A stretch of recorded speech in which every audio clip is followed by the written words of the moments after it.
Bethsaida. బెత్సైదాలో ఉన్నటువంటి ఒక blind man ని ఆయన ఏం చేశారు? స్వస్థపరిచారంట. ఈ అంశము మనకి మార్కు సువార్త వినాలి 8వ అధ్యాయం 22. ఇక్కడ మనకు ఒక వ్యక్తి కనిపిస్తున్నారు. మీకు ఈ చిత్రపటం చిన్నగా ఉండడం వల్ల కనిపించకపోవచ్చేమో, కానీ నేను ఎక్స్ప్లెయిన్ చేస్తాను ప్రతి చిత్రాన్ని. ఇక్కడ ఒక అతను ఉన్నాడు, మధ్య వయసు అతడు. ఇతడు చాలా గుడ్డివాడు అన్నమాట, గుడ్డివాడు. అతనికి ఏమీ కనిపించట్లా, నాకేమీ కనిపించట్లేదు, నాకు ఎవరైనా సహాయం చేస్తారా అని అడుగుతా ఉన్నాడు. అడుగుతూ తను ఉన్నటువంటి గుడ్డితనాన్ని పెట్టుకొని, అయ్యో నాకు ఈ గుడ్డితనం ఉంది, నేను ఎలాగా అని అనుకుంటూ ఉన్నప్పుడు చూడండి, ఆ మార్గంలో యేసుక్రీస్తు ప్రభుల వారు రావడం జరిగింది ఆయన శిష్యులతో. వచ్చినటువంటి సందర్భంలో ఆయన శిష్యులు అంటున్నారు అన్నమాట, ప్రభువా ఈ మనుషుడిని నీవు బాగు చేస్తావా?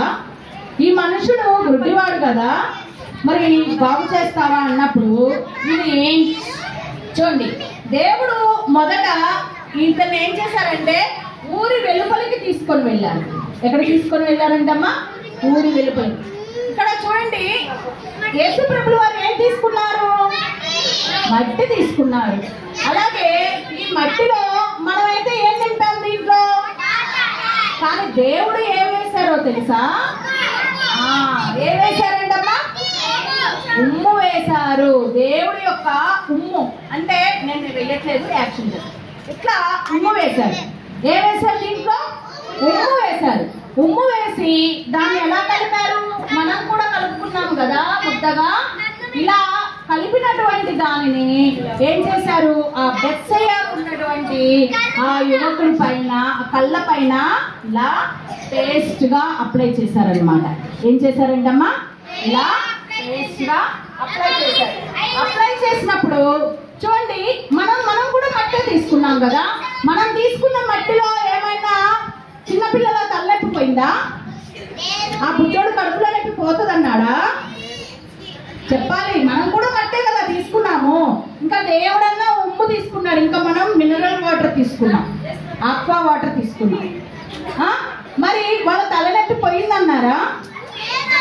కానీ ఇక్కడ చూడండి, ఎప్పుడైతే ఆయన చేశాడో సిలోయము అనేటటువంటి ఒక కొలను దగ్గరికి వెళ్ళి కడుక్కోమన్నప్పుడు అక్కడ ఆ యువకుడు చాలా విశ్వాసంతో, నమ్మకంతో దేవుడు చెప్పిన పనిని కడుక్కొని చూడండి ఎలా ఉన్నాడంటే, ఇప్పటి వరకు ప్రభువా ఎలా నా కళ్ళు లేవు, ఎవరు చేస్తారు, ఎవరు సహాయం చేస్తారని ఇలా ఉన్నవాడు వెళ్ళి ఎప్పుడైతే ఆ నీళ్ళతో కడుక్కొని ఆ యొక్క లేహం లాగా పూసినటువంటి ఆ మట్టినంతా కూడా తీసేసుకున్నప్పుడు అతనికి ఏమైందంట? అందరూ చక్కగా తేటగా కనిపిస్తున్నారట. అర్థమవుతుందనా? అలా కనిపించినప్పుడు చూడండి, ఇప్పుడు మీకు దగ్గర ఒక 100 రూపాయలు ఉన్నాయి, అయిపోయాయి. 100 రూపాయలు దొరికినప్పుడు మీ మొహం ఎలా ఉంటుంది? వెలిగిపోతుంది కదా. అలాగే మీ దగ్గర ఒక బంగారు పుంగరం ఉంది, అది పోయింది, అది దొరికింది, ఎలా ఉంటుంది మీ మొహము? చాలా వెలిగిపోతా ఉంటుంది కదా. అలాగే దేవుడు మనకి 26వ మిరాకిల్ కూడా 2 1 25 26 2 కూడా బ్లైండ్ మ్యాన్ ని స్వస్థపరిచినటువంటిది. Jesus heals with his spit man born blind.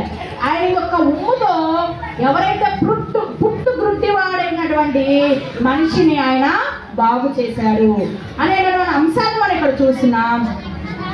ఇక్కడ ఆ యొక్క యువకుడు పుట్టు గుడ్డివాడుగా ఉన్నాడు. ఉన్నటువంటి సందర్భంలో ఎప్పుడైతే ఇలా మట్టిని తీసుకొని వెళ్ళారో ఆ మట్టిలో యేసు ప్రభుల వారు తన ఉమ్మును వేసి ఆయన కళ్ళ పైన రాశారు.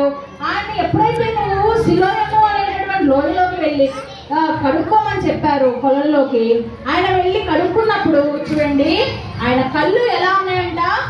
తేటగా కనిపిస్తున్నారంట. అందరూ ఎలా ఉన్నారంట మా పిల్లలు? తేటగా, అంటే చాలా క్లియర్గా అంట. క్లియర్ క్రిస్టల్ అంటారు కదా, అంటే స్ఫటికము తెల్లగా, ఏ మలినం లేకుండా క్లియర్గా కనిపిస్తుంది, తేటగా కనిపిస్తుందంట. అలా వచ్చి చూడండి, మీకు పోయిన బంగారు పుంగరం దొరికింది అనుకోండి, ఎవరికి చెప్పకుండా దాచుకుంటారా? ఏమంటారు? మన చర్చిలో సాక్ష్యాలు మేమైతే ఫ్రైడే వెళ్తాం కదా, అందరూ ఎన్ని బంగారు పుస్తకాలు అక్కడ పోయినాయి ఇక్కడ పోయినాయి మాకు దొరికినాయి అని చెప్తాను. నాకు భలే ఆశ్చర్యం వేస్తుంది తెలుసా.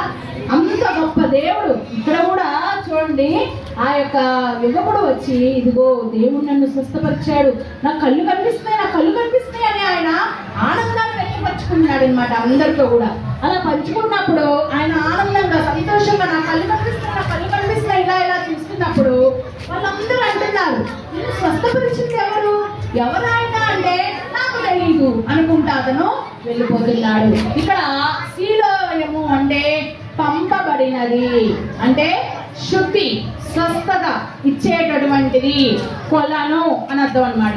కాబట్టి మనల్ని ఎక్కడైతే పంపిస్తున్నాడో దేవుడు, ఏ సంఘంలో అయితే నాటబడుతున్నారో, ఏ దైవజనుల దగ్గర అయితే ఉన్నారో, ఏ సండే స్కూల్లో అయితే ఉన్నారో, ఏ దేవుడి దగ్గరికి అయితే మన యేసుక్రీస్తు ప్రభుల వారి దగ్గరికి మనం వస్తున్నామో అక్కడికి మనకి స్వస్థత ఉంది.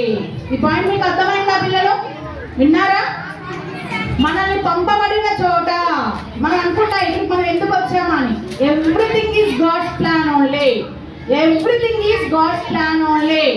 అర్థమవుతుందా? మనం ఆయన అండర్లో మాత్రమే పనిచేస్తాం. ఒక్కొక్కసారి మనకున్న సమస్యలను బట్టి, మనకి దేవుడిస్తున్న ఆశీర్వాదాలను బట్టి సాతాను ఏం చేయాలనుకుంటుంది? అటు ఇటు తిప్పి రాంగ్ వేలో తీసుకెళ్ళాలనుకుంటుంది. ఈవెన్ దో మనం ముళ్ళదారిలో వెళ్ళినా, కంకర్రాలలోకి వెళ్ళినా, వన్ పాయింట్ దేవుడు హైవే ఎక్కిచ్చేస్తాడు మనల్ని. సమస్తమైన కీడును కూడా దేవుడు మన పక్షానికి ఎలా మారుస్తాడు? మేలుగా మార్చే దేవుడు. ఇక్కడ ఇదమ్మా 25లో చూస్తే బెత్సెదాలో ఉన్న ఒక వ్యక్తిని ఊరి వెలుపలకు తీసుకెళ్లి స్వస్థపరిచారు. మరి 26లో చూసుకుంటే పుట్టుగుడ్డివాడిని ఆయన స్వస్థపరిచినట్లుగా మనం ఇక్కడ చూస్తాం. ఈ రెండు అంశాల్లో మనం ప్రధానంగా చెప్పుకోవాల్సింది ఏంటంటే ఆయన ఉమ్ములో కూడా స్వస్థత ఉంది. మనం చాలాసార్లు చెప్పుకున్నాం కదా, ఆయన వస్త్రపు చెంగులో ప్రభావం ఉంది.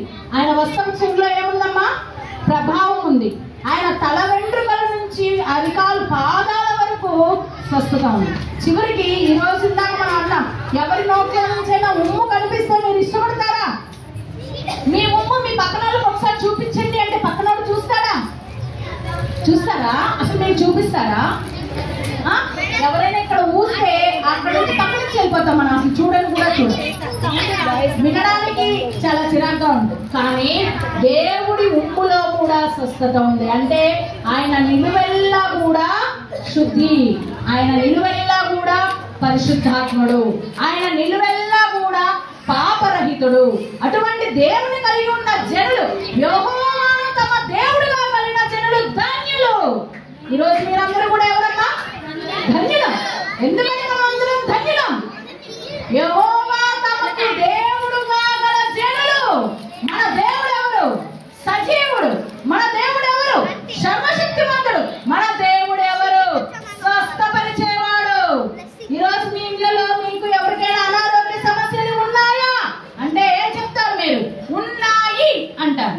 కానీ ఉన్నా కూడా మనం దేవుడి ప్రకారం ఏం చెప్పుకోవాలి? భయపడవద్దు. ఎందుకు భయపడవద్దు అంటే మన దేవుడు పుట్టుకుట్టి వారిని తన ఉమ్ము చేత బాగుపరిచిన దేవుడు తన మాట చేత మన క్యాన్సర్ నుంచి మనకు విడుదల ఇవ్వడా అంటే ఇస్తాడు. మనకి ఆయన మాట చొప్పున మనకు కావాల్సినటువంటి వైరల్ ఫీవర్ నుంచి విముక్తి ఇవ్వడా అంటే ఇస్తాడు. నమ్ముతున్నావా నువ్వు ఈ విషయాన్ని? నమ్ముతున్నావా? నీకు ఆ పౌరుషమా, రోషమా, నమ్మిక ఉందా? ఉన్నట్లయితే అందరు గట్టిగా కళ్ళు మూసుకోండి.